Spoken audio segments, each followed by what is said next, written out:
Aos católicos brasileiros, aqueles que seguem a doutrina do Papa, a doutrina da Igreja Romana. Né? Olha, toma cuidado, meus irmãos, toma cuidado, porque tem muita coisa ensinada hoje, até pelo Papa atual. Isso aconteceu, eu disse, nos primeiros séculos. A Igreja Romana, a Igreja de Roma, foi uma boa igreja. Né? Pedro, Paulo estiveram lá, outros apóstolos, né? E, de fato, no começo, mas a partir do final do terceiro século,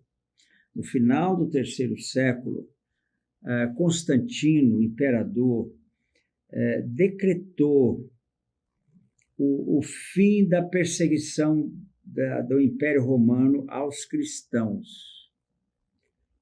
Isso foi terrível para a igreja, porque daí em diante a igreja, que não tinha templos, ela começou a construir templos. A igreja sempre caminhou nos lares, né? A igreja perseguida vai para os lares, né? E ela sempre caminhou nos lares. Agora, a igreja, a partir do início do quarto século, a igreja começou a seguir,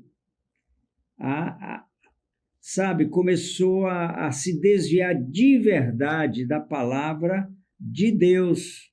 No século IV, no começo do século IV, no Concílio de Nicéia, criou-se um organismo muito forte na presidência do imperador Constantino. O imperador Constantino dizia que havia se convertido, né? Ele financiou, organizou o Concílio de Nicéia no começo do século IV, e aí começou a derrocada da Igreja Romana. E aí surgiu a ideia de colocar Maria, a mãe de Jesus, como uma pessoa que ela não era. Deus não chamou Maria para aquele posicionamento que o Concílio de Nicéia, depois do Concílio o Concílio de Éfeso, o primeiro e o segundo Concílio de Éfeso, mais tarde um pouco, Maria foi crescendo e encobrindo a imagem de Jesus, até o momento em que ela se tornou corredentora. Não basta Jesus, né?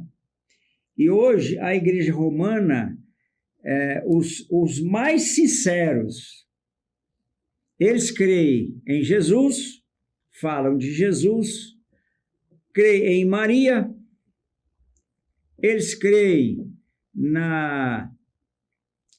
falam que Maria tem o seu lugar na nossa redenção, né?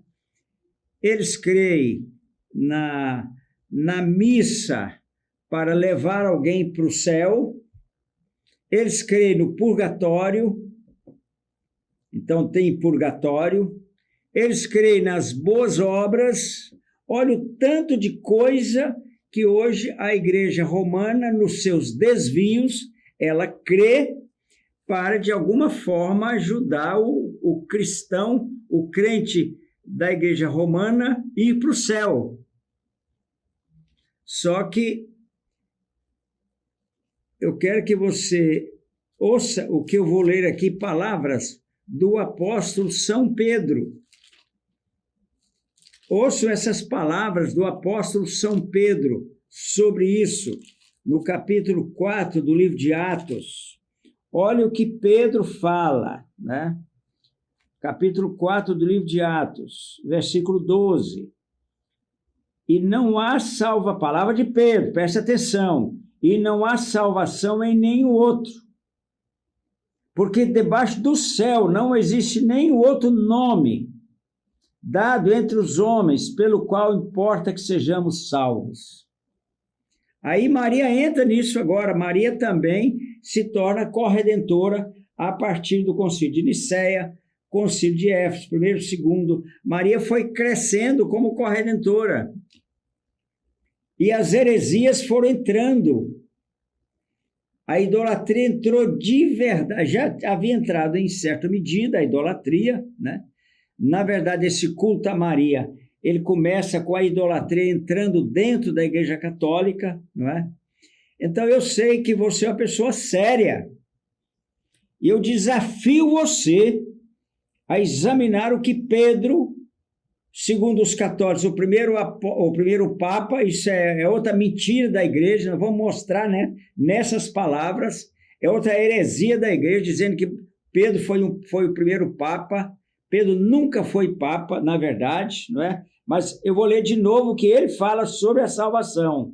E não há salvação em nenhum outro, porque abaixo do céu não existe nenhum nome, nem outro nome dado entre os homens, pelo qual importa que sejamos salvos. É só por Jesus.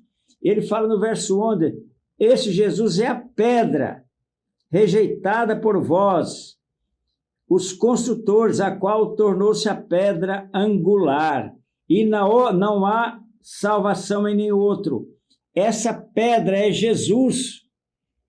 Nós vamos falar disso detalhadamente em outras oportunidades.